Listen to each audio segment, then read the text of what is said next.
All right, we have 3 things on the agenda today. We have to talk about the Reagan Parkway streetlights we've been talking about for a while.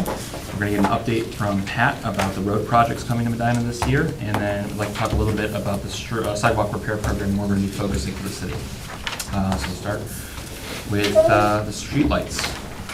Last time we left off on this, we were waiting to see if there's grant money that we could possibly do, but we didn't get that, but we do have grant money for the trail that's going through there. Right. So if we're going to be tearing up the area, this seems like a good time, in my opinion, to go forward with the streetlight program. I mean, how long have we been talking about doing this? Decade at least? More than that.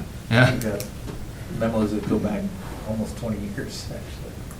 So where are we on this? How much do we think this will cost if we're already tearing up the area? We've got crews working on this. Would that save us some money, or what do we think? It might. We've reached out to Ohio Edison and asked them to give, they'll design, we'll do a plan. And I asked them, is it beneficial, lights are not part of this project, but is it beneficial specifically for the underground? We got it torn up, nothing else, we can put conduit in. They haven't responded yet. I expect them shortly to respond. But the decisions we'd have to make, do we want to go with lights that are part of Ohio Edison's program, which are the 19-foot tall colonial post ones like in the neighborhoods? Mm-hmm. Now, those are high-pressure sodium, they're not LED. If we're interested in LED and a special light, we can do that, but Edison would not be involved. They would just give us power service with the meter, and we build our own lights, purchase and install our own lights, and then just pay whatever the electric bill would be. So we're trying to cost out both of those. It's almost a 4,000-foot run from North Court Street all the way to where the lights start past Ashwood. And Edison typically spaces about 150 foot or so. So it's, got to hear somewhere, but I think about 25 different lights. So it's not cheap. I think back in '99, last time we estimated it, it was about 62,000 for East Reagan lights. It's probably going to be 100 to 120 at this point, if we do it on our own. So that's kind of where we're at. We've got to answer those questions. Are we interested in owning them? And we own them, we maintain them, they're ours. Or, just the standard Ohio Edison lights that are in every neighborhood. It's kind of the first question. And they own them and maintain them. Yeah. We So pay all them. the ones in our residential area, if the bulb goes out, if the sensor goes out, yeah, we pay a flat fee per month. Right. Correct, yeah. Per light, or is that for like? Per light. Per light. Okay. Yeah, right. So then that, it's something else for us to do. The disadvantage is we were looking at lights in the parking lot down there at, across from Napa, the lot that we bought doesn't have any lights. And they won't let us do them with the LED lights, not even the Cobra heads with LED lights. They being Ohio Edison? Yes. Okay. They're saying, we'll put the pole up, we'll bring the power in if you want, but then you buy your light and, you gotta pay. So now you're paying Ohio Edison and you're paying an electrician to come in and do it just to get the benefit of the LED. How much of a savings is it between the lights? The Cobra heads versus this? Yeah, the LED versus what they. Power savings is tremendous. It's, I think LED's what, 20% of it? Yes. Something like that, so. What about the install cost? The LEDs are going to be a little bit more. We're assuming kind of lump sum, including all the underground, that getting the cable, the wiring is a fixed cost, but you kind of lump that in. For a standard colonial post top, you're looking at like 4,000 per light. LED is probably going to be 5, something like that. So it's probably going to be 20-25% more for LED up front. But of course, in the lifetime of less electric bills. What roughly is the light usage charge for conventional light? You mean like the sodium light or whatever they are. The current Cobra. Oh, the LED, I think it's $10 per light. Does that sound right here? Is that our usage cost? That's everything. That's, Is it a minimum? that's power and maintenance. Now, Okay. If a pole gets knocked down or something, we have to pay for that, but routine maintenance and power, they take care of everything for, it's like $10 a month. Okay, and then if we put in the LED, do we have an estimate on what that would cost us to maintain? And the power and all? The power I know is gonna be probably less than $1 per light per month. It's almost nothing. The Okay. maintenance, I don't know, to be honest with you. I don't have a grasp. So we're looking at roughly $1,000 per light difference, so roughly $27,000 more. And so we've got to be saving some serious, what payback period do we want for this? That's a good question. I think some of the 10 lights years? out in those neighborhoods, they're 10 years, 25, 30 good years time? old at least. 15? It used to be 10 to 12 for recouping, and it's less than that. I want to say 7 or 8, but I don't know, just take with me if it's accurate on payback.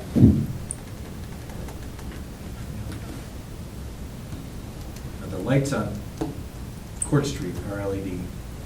We own those, and they said, we purchase power from Edison, there's a meter, and that's ours every month. Something goes wrong with those, it's gonna be on us to fix those. So we've done it in the past. And actually, the lights east of this area, once you get past Ashwood, those tall Cobra, Mhm. those are ours. They're not LED, but those are ours. We install those and we maintain them. For Court Street, did we decide to do LED for energy saving purposes, or is it because we were planning to buy the poles anyway since we wanted a certain look? Yeah, both.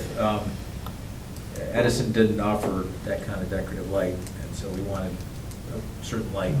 Once we did that, we said, well, we might as well make it LED. And that's what we wanted. And most new construction, if I may, is going to be LED, whether it's state or any municipality. If Yeah. it's your first option, or try to install LEDs when possible for the savings. Councilman Simpson, did you have something? I was just, and you may have said it, I just didn't hear it, the difference in cost between Ohio Edison just putting up their standard lights, and if we desire to put up the colonial light posts that we have in the neighborhood surrounding there, and the LED lights, from start to finish, from running the cable and per light, what's the difference between Ohio Edison's cost and the cost if it would be ours? About $1,000 per light. So 27. And there's going to be about 27 lights, so about 27,000. Thank you. And the savings on electric, as was indicated, that's $1 a month compared to $10 a month. With 27 lights, that's savings of $5,940 a year in electric costs. So it'll take 4.5 years to get a payback. Okay, but the $10 that was quoted includes the power and the And- maintenance. Well, I don't know what kind of Yes. maintenance you're gonna have. Right, without and rates. that's where we got to make a You're probably gonna have determination. zero. Maintenance would be That's if what I it gets was knocked gonna say. down by an Well, you gotta do unknown that source. anyway. You gotta do that anyway. And then you'll be Right. covered by hopefully by the driver's If- car insurance, hopefully. Sometimes Yeah, if we we look at the identify person them. and Yeah, that's we've the had a few of those hit problems. and run. We run into Sorry a lot about of that, that. guys. Yeah. No one saw it. Yeah. So it seems like Well- long-term, my personal opinion, the LEDs are far better. Well, from a cost standpoint, I agree with you. 7 years I had on payback. Edith says 7 years on payback. And John calculated 4.5, so. We'll see that, John. But you said Same, standard remember you before was just gave me 15, right? $1,000. You I said say, 10 yeah, to I 15? mean, that's, 10 to 12. could go longer. 10 to 12, even yeah, more so- Yeah, savings. yes. And what is the typical maintenance on LED? I would assume little to none, correct? Unless, Should like be we said, minimal. someone runs into it, which is, I hope doesn't happen. Well, they get 50,000 hours. The LEDs should have very little maintenance at all. Yeah. Those bulbs are designed to last So a it's long not time. really, the maintenance There's part is not really. probably gonna an be issue. something with 27 lights, stuff comes Mhm. in. I don't think there's any routine plan maintenance year to year. Now, my other question, and I know this has been answered before, but since this is streets lighting, could this come out of the 108 fund? It could, yeah. That's what I asked.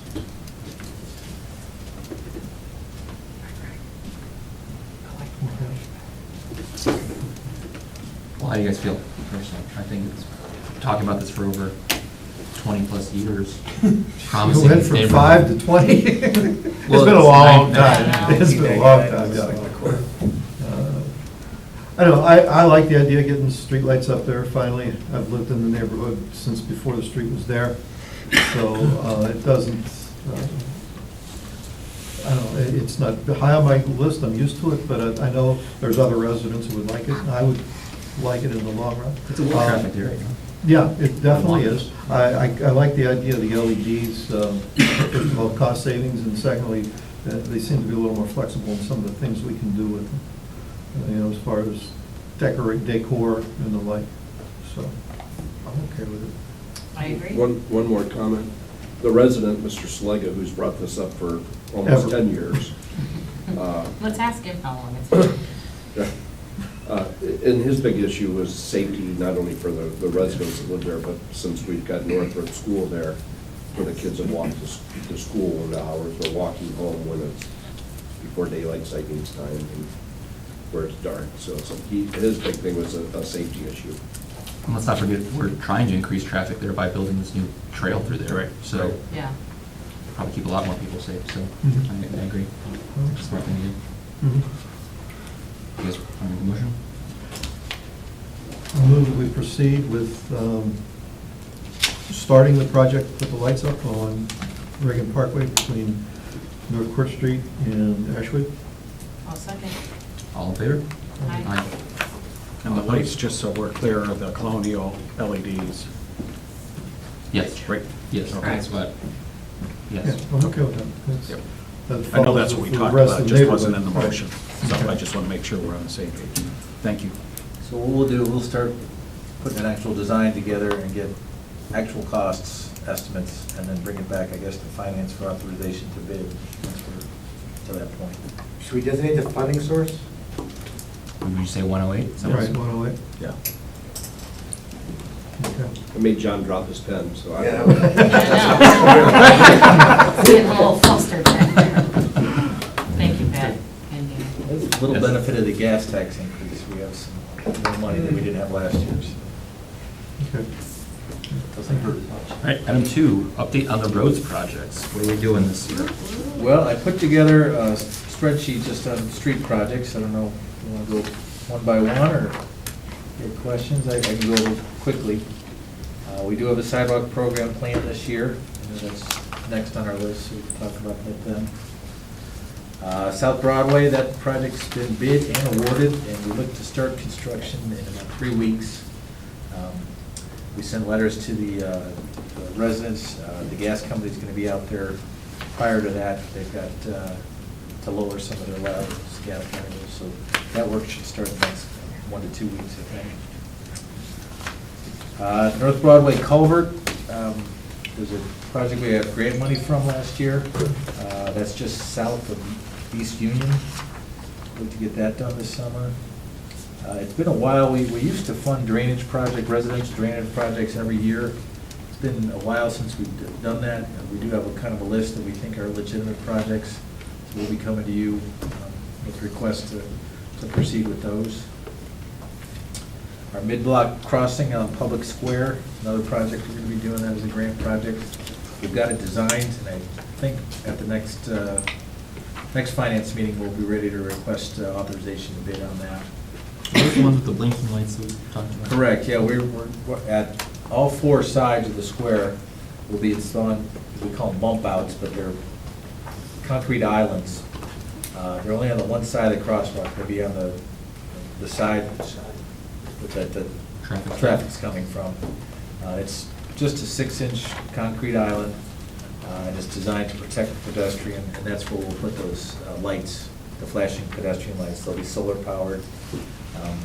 That's a lot better than, I think, than out, at the existing sidewalk. We've got parking everywhere in the square that I think that would get lost. Just bringing it out to, it's not in the drive lane, but it's just a few feet from the drive lane, I think should pop a little more and people will notice that similar. One thing I threw on here, it's not our project, but it does affect us, is the Weymouth Road Bridge replacement. There's a ordinance on council's agenda tonight That project is moving forward. It's going to be bid here, I think they start in April. Construction's planned in June, starting in June. That'll be closed. Weymouth Road will be closed for 60 days, just north of Friendship for that project. It's just coming. I want to let you know. So, Question on that, is that it's going to coordinate so that we don't impact the schools and the school? that's the plan. ODOT's kind of timing this up so they can start construction in June, 60 days, be open in August.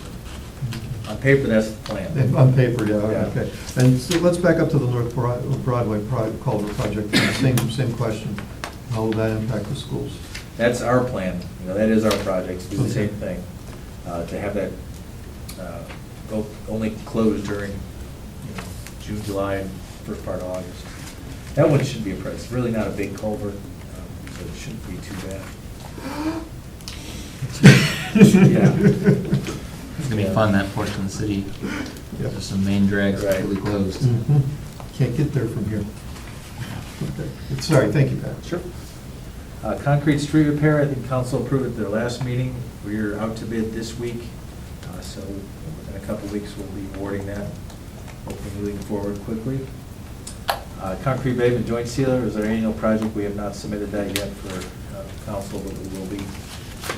Another ordinance on the agenda tonight for council is the pavement marking program. We did that for the first time last year, and it was pretty successful, so our street department asked us to do that again. Have that bid here for the next month or so, once we get the authorization tonight.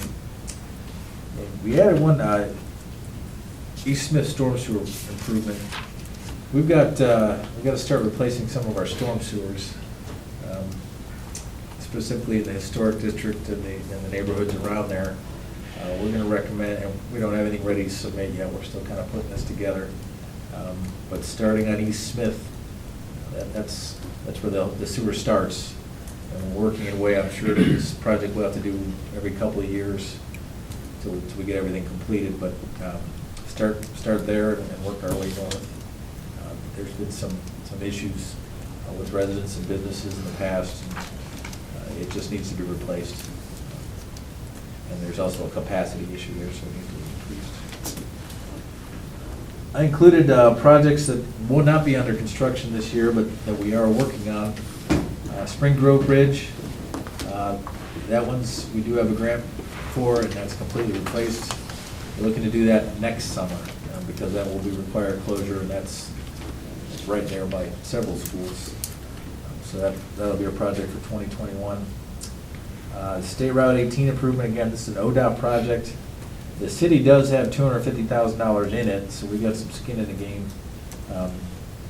They're moving quickly on that. They look to start construction on that next year. That'll be just like the 42 project. This will probably be a 2-year project, 2 summers, 2 construction seasons, and it's a $31 million project or something. It's huge. It's going to be nice when it's done.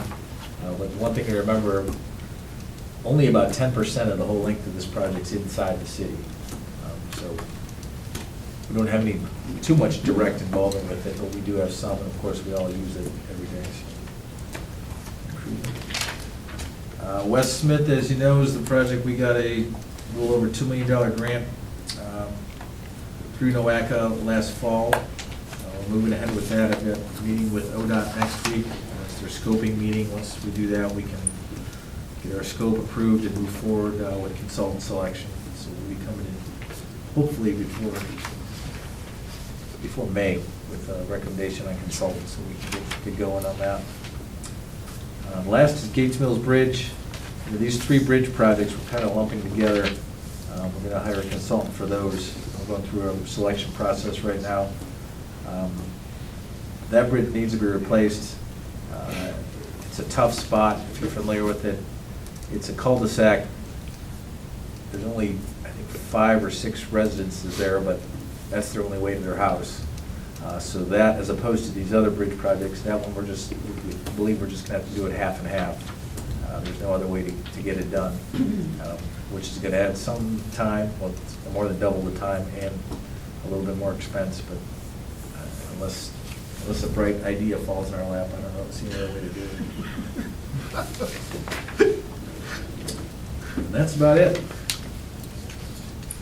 Thank you. You guys have any questions? Just one on the 18 project, that's the preliminary work is what we're seeing now, where trees are being cut down, and of course. the Correct, yeah, that volume and ODOT stuff did like that themselves. They also are using a, kind of supplement their workforce. They brought in a contractor. James probably knows a little bit more about it than I do, but yeah, they're trying to, I think they said 1,400 trees, that sound right? Yeah. 1,400 trees in that corridor. They wanted to get down before the end of March. Wow. Okay, thank you. All right, and the sidewalk program. Where are we working on it this year? This year's program, be the west side of the older part of the town. Basically, we're going from, you can imagine a border of State Road, Birch Hill, North Huntington, and South Huntington, down to Lafayette, Fair Road, that block there. We've already identified, we've got about 230 different property owners and almost 15,000 square feet of sidewalk that'll be removed and replaced. Well, it should be repaired. It doesn't necessarily have to be removed and replaced, but repaired. It does include 5 tree removals. We've been working with our forestry department and determined that there's 5 trees that just have to come out. So we'll be permitted. Are these already documented places, or we still need to go through and confirm them? These are documented. You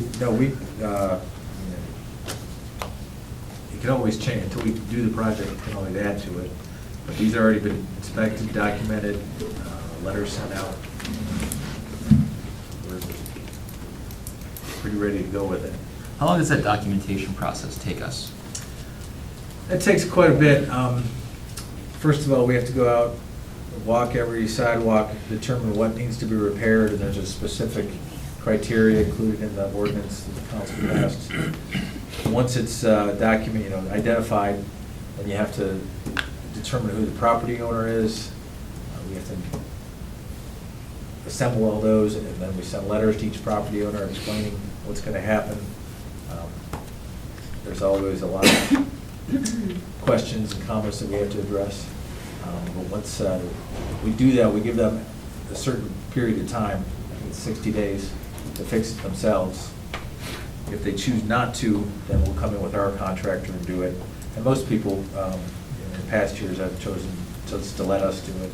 We do get a pretty good price because of the scale, the economy in there, I guess. But then we release it after that 60 days, release it to our contractor. He goes out and does it. We have to, of course, inspect and follow them, and then go back and get final numbers, actual numbers in terms of measurements and whatnot, how many square feet of sidewalk each house or each property is responsible for. And then we send the invoices.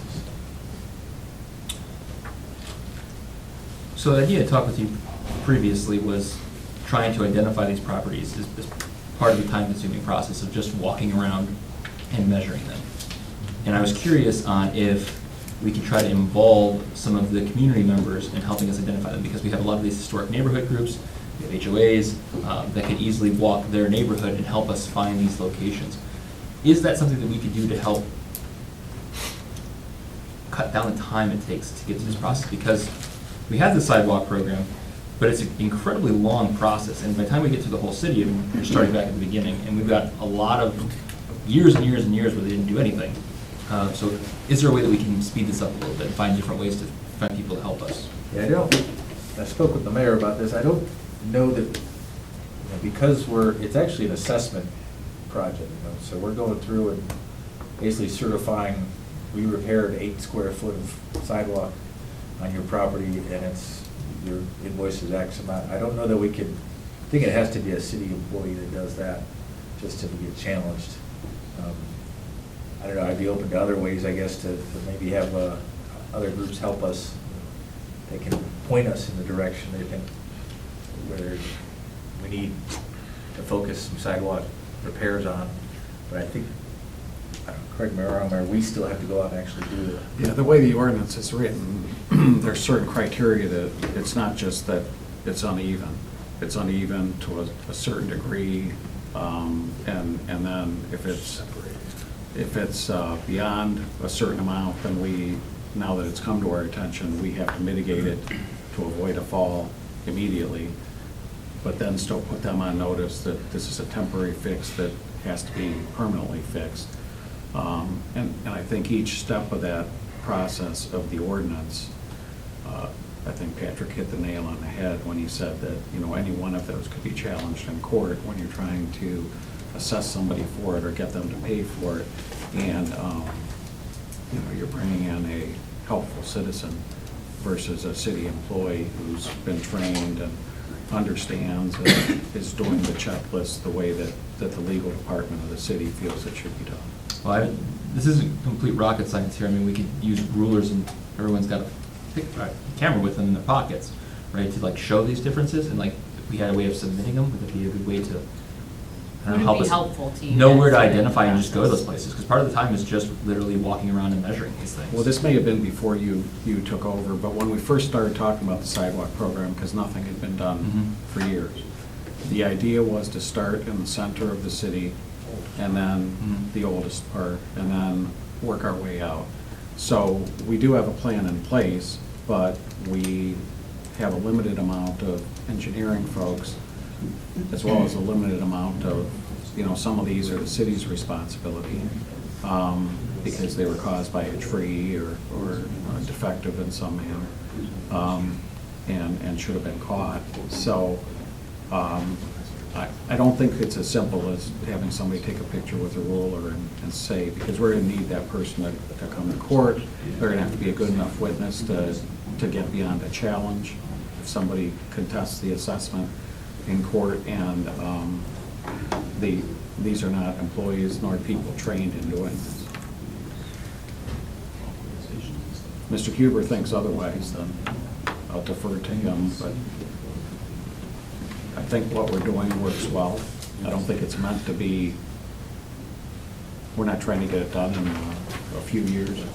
The whole idea was to start at the center, because as we gravitate out, Paul's neighborhood, my neighborhood, they were built in the Late 80s, early 90s. late 80s, early 90s, yeah, some of them even newer than that. So eventually, we're gonna get to the point, as we reach those newer areas, where we're not finding near the problems that we are here.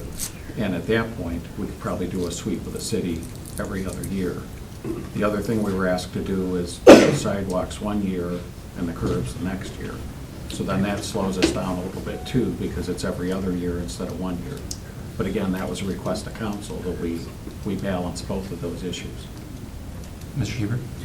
The other question of concern has to do with the issue of notice. We go out looking for defects, and we document them, and we don't fix them. And we've literally created our own notice of a defect, which opens us up to liability, where if we don't know about it, we actually have immunity. So my position on that is we fix what we can actually fix this year, because once we define it, we gotta fix it. And so we've got to keep the circle within what Patrick can manage and get done during the time period that we're trying to do this. And try to stay within that circle, because if we just run all over the place defining every defect, we just essentially created a record of what we potentially could get sued over. So I'm in favor of trying to preserve immunity while we have immunity and use the resources we have. And essentially, Patrick, it's been left to define what that circle amounts to. Councilman Lamb, do you have something? Only this, I guess. I don't know if I'm missing this or not. This is kind of what I hear you saying. And I understand the part about the immunity, and I understand about the notification, but it seems that what you're talking about would be similar to how we use a lot of other volunteer organizations and groups and stuff. If you took that section, that certain area, and you had volunteers that identified legitimate issues, then those would simply be given to the city, and then the city would go and they'd know where to go look. Which I guess, if I was thinking about it, if you have 500 feet of sidewalk, and there's one issue in that 500 feet, and you had it identified by some volunteers, then rather than going through the whole 500 feet, the city could just go to that one spot, which seems like it would make it easier, because the part, I guess, what I'm hearing that seems to be the most difficult part, the longest part, is the identification of where are these issues located, so that the whole other process can be completed. Is that pretty much what you're proposing? For the most part, I don't know how wide we can go. I didn't know if that would help the process. We could pick up a couple other sections. But I really believe that the sidewalks are, though they may be owned by the homeowner, it's a reflection on the city. And as you're walking through a community, if the sidewalks look terrible in front of the houses, it reflects on the city as a whole. And I think we've got some really bad areas of town that are just not good for our senior citizens especially, or anyone with a disability. And I think it's something that we need to address at a faster rate. I brought that up last year, and last year was a curb year, and I'd like to see us try to move a little faster on this. I understand I wasn't here for the initial process, and there is a program and it's going. I just think it's a concern. It's a concern that I think we need to address. Just, this is our third year we're doing it. First year, we had a little over 170 properties, and we fixed a little over 9,000 square feet of sidewalk. Second year, we had a little over 200 properties. We fixed a little over 10,000 square feet of properties. This year, as I mentioned before, we're at 230 properties and just a little less than 15,000 square foot. So we tried to expand it a little bit as our learning curve, we kind of got up to speed, we felt comfortable. We're doing more than we have in the past this year.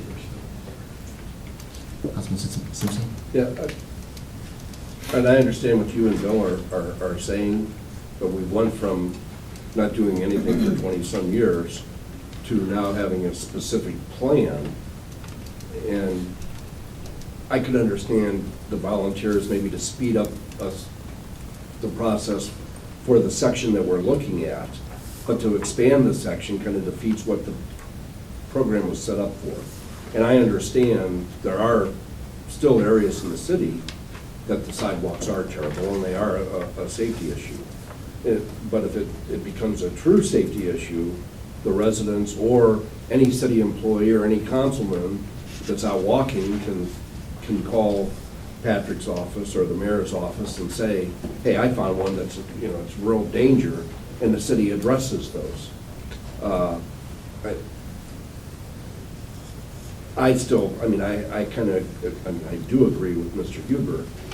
If we've got a designated area, it should be hopefully the city employees are walking that entire designated area to look at each sidewalk. So maybe a volunteer could help speed up in that area, but I think we may end up missing things more if we try to expand the area than we're already said. This is as much area that we can decide. Either that, or if the sidewalks are such, and I would agree with you, the sidewalks in certain areas of the city, and I'm totally in favor of the curb program, but maybe we can do away with the curb program for a couple of years till we get some of these other areas of the sidewalks. And that would be a suggestion versus having volunteers going out and doing areas that are not in the designated area that's being completed this year. I don't think it makes the program any less if you expand the area. I just think are we making it a priority, right? Are we upping the priority list so we spend more time on it? Not that we do it shoddily, just because it's a larger area. I'm just suggesting maybe we do say that this is more of a priority than it is. I don't have any certain policy right now or anything like that. It's just discussion right now. Yeah, like I said, maybe the suggestion could be, and I think the curb programs are important, but in most areas, not all, but most areas, the curb program right now isn't a safety issue as much as where people are walking. I would entertain them, to doing away with the curb program for a few years, and every year, instead of every other year, expand the sidewalk program to cover those areas. If that's, We kind of gone 5 minutes past where I promised Kathy we would be. Got something quick? One quick thing is that I don't want to get rid of the curb program. Yeah, it's like, can you That was a guys long still time do coming. a curb? This sidewalk program was a long time coming too. What I hear you saying is you simply would like to see if we could do more in less time, if there's a way to do that. Am I correct? Just get some thoughts going. I Okay. think, for me, it is a priority. Okay. Don't know how the rest of you are feel about it right now, but that is one of my priorities. Well, in a rare event, I do agree with Bill. My You really had to preface it with that? my daughter's house has seen both the curb and the sidewalk program, and it's a huge benefit. If we can speed it up, fine, but we don't want to miss anything, and we don't want to decrease quality. Okay, so if the current pace is the right pace, so be it. Well, and I'm sorry. Yep. I guess I feel that we are seeing it as a priority. If you look at the numbers that we did the first year versus the second year versus this year, it's obvious that it's ramping up, and we're doing more and more. So there was a learning curve at first, but I don't think it's fair to expect, without additional staffing that would be required for something like that, that we're gonna be able to undo something that was let go for probably 20 to 30 years with absolutely no sidewalk I don't think problem. it's any of our faults of that have been so bad. We're trying to do something now. I 100% Right. agree with that. It's just hard to talk to a resident and look at the map, and when the areas were covered, like, well, I know you're having problems, but we'll be through there in a decade, so don't you worry, so. And I will say this, that there've been a couple of places where my wife and I walked where we've had some bad sidewalks, and I brought them to Patrick's attention, and they've been mitigated, even though they're not part of the plan this year or the next cycle, or even Yeah, the if 4 there's- cycles out. Anything There's a that- problem, they fix it. 2 inches is the tripping hazard. We're aware of that. We'll address it anywhere in the They'll city. mitigate it in some way, shape, or Yeah, form. we've got a lot of patches over by my house. If you look at the ordinance, the tripping hazard is one of, I think, 6 different criteria. So when we do the sidewalk program, it's a lot more comprehensive, but tripping hazards are kind of their own entity. We need to fix those as soon as we're aware of them. So, I can appreciate and understand both sides here, but my question is hiring an additional staff person a possibility? Because it seems like an obvious solution. It's always a possibility. I don't know. Down, John, down. I'm just saying, you know, he pointed it out, well, if we had an additional staff person, but John's got a sidewalk. There's no money. that's why I asked. Before you want to do that, maybe if this is that high a priority, maybe we have a hire consultant that can put this all together for us. I don't know if you want to hire a full-time person. I don't know, that's why I Yeah, threw it out there, you because tell the me. You have to look at Because once prices the and what need the goes consultant away- also costs and whatnot. Okay. Thank you for all the faces and reactions. Yeah. Right? Anything else? Drives me, no, I'm good. All right, to finance, dismissed.